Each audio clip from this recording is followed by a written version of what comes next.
welcome to The World Transformed. All this week we're talking about shifting realities. My name is Phil Bowermaster, and with me in the virtual studio is my co-host, Stephen Gordon. Hello, Stephen. Hey, Phil, how are you? Well, I am super fantastic. How are you, my friend? Man, doing great. Starting another great week of podcasting goodness, and we got a lot to talk about. We're doing a theme week this week. Last week we kind of inadvertently did Buzzkill Week for two-thirds of the week, but it wasn't an intentional theme. It just sort of happened. But this is actually we're exploring a theme. We're going to talk about how reality is as the shifting sands of time. Reality is changing. And it's changing. I think if it's changing, that means it can change for the better. But it doesn't have to change for the better. And what we mean by it and what we do with it, all those things are kind of in flux. We're going to take a very odd way of entering into this discussion tonight. We're going to talk about the end of two paranormal and conspiracy-affirming institutions, okay? And that's what I'm going to call them. One is the death of a man who was a legend in AM radio broadcasting and in doing the kind of stuff that we admire so much. Art Bell passed away on, not ironically at all, Friday the 13th, just a couple days ago, and died at 72. The man was a pioneer, was he not? He was. Well, I'd never really been exposed to Art Bell prior to 2005 when I drove out to the Rocky Mountain Bloggers Convention. This was so early in the blogging days, Phil, that podcasting wasn't a thing. It was before podcasting, yes. Yeah. And so I'm listening to Art Bell wax lyrical about UFOs and all this for hours on end, driving in the middle of the night, and I loved it. Wasn't convinced by any of it. It was all crazy nonsense, but it was entertaining crazy nonsense. And I got to thinking, the stuff we were blogging about, from the point of view of the uninitiated, was sometimes could be considered as crazy nonsense by, the quote normal people, right? Phil and I could do an Art Bell show. It would be crazy sounding and out there to some people, but it'd have the additional benefit of also being true, right? And we called it internet radio because we didn't, it wasn't called. Yeah, I think we called it the Speculist Radio, the first outing we did. Yeah, something like that. And we had a good time doing it, and we've been doing it ever since. He was a real inspiration, Art Bell was, to us doing this show. So an absolute inspiration. I always enjoyed listening to him. Whenever I had to drive anywhere late at night, cross-country, I would always tune in that AM dial and see if I could find him. It's not like I sat up every night and listened to Art Bell, and I didn't go to the Coast to Coast website, and I wasn't a member or any of that kind of stuff. If the time was right. About driving in the desert at night listening to Art Bell. I mean, that is an experience that can't be duplicated by anything else. I had the additional benefit of I was the only one awake. It would have been even better, I suppose, had I been driving alone through the desert. Yes, you had your whole family with you, but you really want to be alone. And you want to see mysterious lights off on the horizon, winking in and out and going, is that a town up there, or what's going on, right? Or, is it a UFO? Yeah, exactly. The Art Bell program, what made it great was it explored an alternative view of the world. And when we decided to put together The World Transformed, the show that became The World Transformed, that's what we were doing too. Now, the difference, of course, is that we don't believe in most of what makes up the worldview of the Art Bell show, and we do believe in this stuff. But we thought, and I think this is true, that you could do something as entertaining and as compelling with actual where things are going technologically and what's happening in the world of science, that in fact it's the old truth is stranger than fiction, right? That reality has caught up with and has superseded even some of our more spectacular fantasies or more spectacular, I don't know what you call it, folklore, urban mythology. Yeah. About how the world works. Anyway, he was a tremendous professional in addition to hosting that show for all these years. And he retired a couple times, and then he kept coming back because he really enjoyed doing it. But I guess years ago, before any of the paranormal stuff, he was probably, while in the U.S. military, he set the all-time record for a marathon radio broadcast. He went like 6 days or something some ridiculous period of time. And I think they said it was in Okinawa. So he was kind of a pioneer in a lot of different ways. Made the radio a lot more fun, gave us a great idea, and always enjoyed listening to his stuff because it was entertaining. And it found another entertaining outlet at the same time his show first became popular in the 90s with a TV show that we've talked about many, many times The X-Files, and I've linked to this review. The X-Files is done, and please let it be for good. I don't know, Stephen, did you watch any of the current season of The X-Files that started in January? The relaunch a couple of years ago. I watched, I think, that entire season. Yeah. I think they called that the 10th season. And then they waited a couple of years and came out with the 11th season. Yeah, I have not seen any of the 11th. Is there anything good in the 11th? Is it worthwhile? The thing is, Chris Carter is going after diminishing returns. Okay, Maybe so. Yeah. By trying to find new ways to make that stuff exciting. It's tired. He knows it's tired. He tries to make it relevant, and it just doesn't quite work.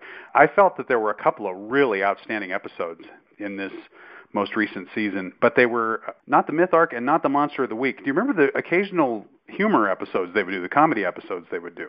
Yeah, they did. Yeah. Occasionally they do a funny one every now and then. Every now and then. They did a really wonderful show about the Mandela Effect, which one critic said, I'm taking that as the end of the X-Files. And I think you could watch that episode and say, yes, that's the end. That's the perfect ending for the X-Files. But if you're not familiar with the Mandela Effect, that's the belief that basically we're shifting from one reality to another constantly, and that's why people remember, for example, there's a lot of people who remember seeing Nelson Mandela's funeral after he died in prison back in the 80s. Even though, of course, he didn't die in the 80s, he lived on and became president of South Africa and died just a few years ago. But there are people who remember it differently.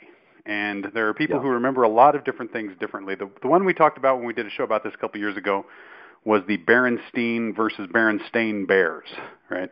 Right. And they talk about that in the X-Files episode, but they do it with a made-up children's author. And there's this Scully is into this dessert called Gupo ABC, and everyone's going, "Don't you mean Jello 1, 2, 3?" Because there was a dessert called Jello 1, 2, 3 back a long time ago.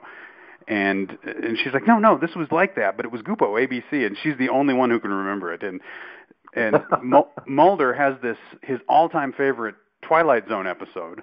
He's the only one who can remember it. He can't find any reference to it on any of the Twilight Zone books or in his collection or any of that kind of stuff. So that sort of kicks off this whole adventure where it turns out that there's this other guy who remembers being part of their team from the beginning. And they have these wonderful shots of early X-Files episodes with this other guy edited into it. And it was just... That's pretty great.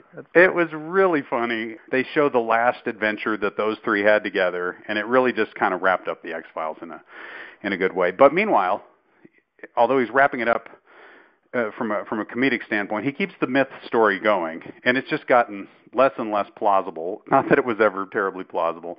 And, I don't know, less and less engaging. And... there's a lot of problems. People have a lot of problems now with the fact that there's just been too many experiments on Scully's body and things like that. You know, she doesn't have perhaps the reproductive agency that we want a woman to have in this day and age. The aliens are doing medical experiments on you. I don't know. It's not as fun as it used to be. It's got a creepy side to it, especially when it's producing offspring and some of those kinds of things. And I just feel that it has run its course. Anyway, Gillian Anderson said she's not going to play Scully ever again. If she's done, then I imagine X-Files is done. Yeah, well, I'm certainly done. Because much as I like Mulder, you can't have the X-Files without them both. They tried to do that in season 8 or 7 or whatever it was, and it just wasn't any good. It was just Scully. You have to have the whole team. Apparently you don't need all three of them, though. You don't need. You should definitely watch it. It's quite amusing. But somewhere we turned a corner, and I think that we have to recognize that the internet has played a role in this. But somewhere we turned a corner where crazy conspiracy theories stopped being a fringe thing that we could entertain ourselves with. Listen to it on a dark, long-distance cross-country drive late at night. Watch it on a Sunday evening and, see if the fluke creature is going to come back or whatever. At some point, we turned a corner, and really over-the-top crazy conspiracy theories have become much more mainstream in some ways. If you want to read a crazy conspiracy theory, you can actually go to your favorite political blog, and you'll probably find one there. If not in the stories that are on there, then read the comments, right? And eventually, you're going to read some crazy stuff. You're going to read stuff that people back in the 90s who were UFO enthusiasts might have rolled their eyes at. We've gotten to where we kind of accept some pretty out there views of the world. And there are people who believe in this Mandela effect. This has become a big thing, and I think that one's kind of fun because it's kind of entertaining that people believe in it. But the flip side of that is that if you believe in the Mandela effect, essentially there is no reality anymore, right? You can just wake up in a different universe every day of your life. And as far as I can tell, there's no way to fix it. And ultimately you live in this totally chaotic universe. The good thing about stuff like X-Files or the original Art Bell show is that it gave you this peek under the covers into a larger mystery underpinning our rational world. And I think increasingly people don't believe in a rational world. They believe that whatever narrative you can follow that will advance your cause, that's all you need to do. We hear a phrase quite often that I just completely disagree with, and the phrase is "your truth." Right?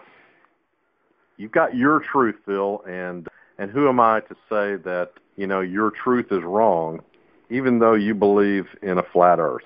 If I've got a good friend who believes some far-off thing like that, I'm going to probably try to talk some sense into him, right? To heck with this your truth business. There needs to be some shared sense of what is actually real and what is actually not. There are certain things that a person in the modern world needs to kind of grasp and understand and accept. Consider this one, okay? Consider this conspiracy theory, one of my favorites, because it just irritates me to no end.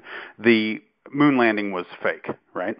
Now, we used to live in a world where everyone could agree that objectively it occurred one way or the other. Either Neil Armstrong actually landed on the moon and Buzz Aldrin was there with him and that happened, or it all happened on a Hollywood soundstage and people like us have been faked out, right? We've been fooled, and the people with the inside information, they know the real objective reality. But one way or another, somebody's right and somebody's wrong. If it's my truth that we went to the moon, but actually it was all filmed on a soundstage, then I'm wrong, right?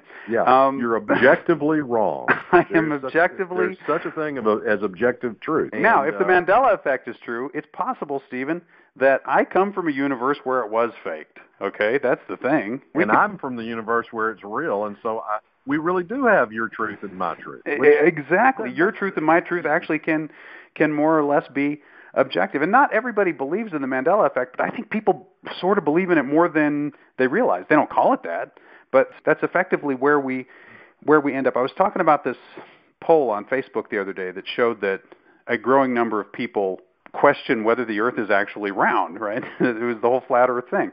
And the headline talked about millennials, and it started this whole discussion in the comments about millennials. And I'm not sure that it's even generational. I wonder if you could stratify that data differently, because the people who question whether the Earth is round are growing in all groups, but it was higher in millennials. And I wonder if, for example, you could map it back to how much time you spend online, right? So it's not actually generational, but the longer you spend online, the more likely you are to start to question things like that. That's just, that's one possible theory for what might be the driver other than generations, because I hate getting into this whole like generations sniping at each other, and it becomes a big waste of time. So here's the thing. Somebody took me to task on this, and they pointed to this article and said, well, see what it says. See, first off, they're not saying it's a flat Earth. They're just saying that they're open one way or the other. And I'm like, they're agnostic on the issue of they're agnostic on the shape of the Earth. And I'm like, we know the answer to that question. There is no purpose to having an open mind on that. And somebody left a comment about climate change, and I said, here's the difference, okay, if you want to get into this. And I don't want to get deep into it, but the difference is 100 years ago, we knew less about climate than we do today. And 100 years from now, we'll know more than we do right now. Yeah. And everyone can agree on that. If you're an alarmist, if you're a denialist, if you're anywhere in between, I think you can agree with those two statements, right? 100 years ago, we knew the Earth was a sphere. Today, we know it's a sphere. 100 years from now, we'll know it's a sphere. It's not going to be any less spherical or any more spherical than it is right now. There is nothing to be open-minded about. And I don't doubt that they ended up in that place honestly, right? It was like, well, I'm not supposed to be so quick to judge. There's a place for that idea. We don't need to be overly judgmental. But you got to have some concrete things that you can actually build upon to have some impact in this world. If we have to debate these base things, then you never get around to doing anything important. What we see increasingly is people spending time on social media debunking Flat Earth Society. It's like everything seems to work to kind of reinforce these ideas. And I don't blame people if they have actually been put in a position where there's no payoff to believing that reality is real, right? If you just get in trouble for thinking reality is real, for finally just kind of saying, oh, the hell with it then. I don't know. Maybe the world's not round. I can sort of understand why people have ended up in that position. But I want to explore for the rest of the week what some of our alternatives might be for how we reconstruct that narrative around reality. If reality is going to shift, maybe it doesn't have to shift into this direction of kind of uncertainty and chaos, which is, I think, what you'll see a lot of if you do go ahead and watch that final episode of The X-Files. Just a lot of uncertainty and chaos. Maybe we can start reconstructing our view of it in a more positive way. Who would have guessed that Phil would try to push things in that direction? But we'll pick this up on Wednesday, and we'll talk a little bit about what's driving these shifting ideas about reality. Awesome. So great talking with you, Stephen. Great having you all with us. We will be back on Wednesday with a brand new show. And until next time, live to see it.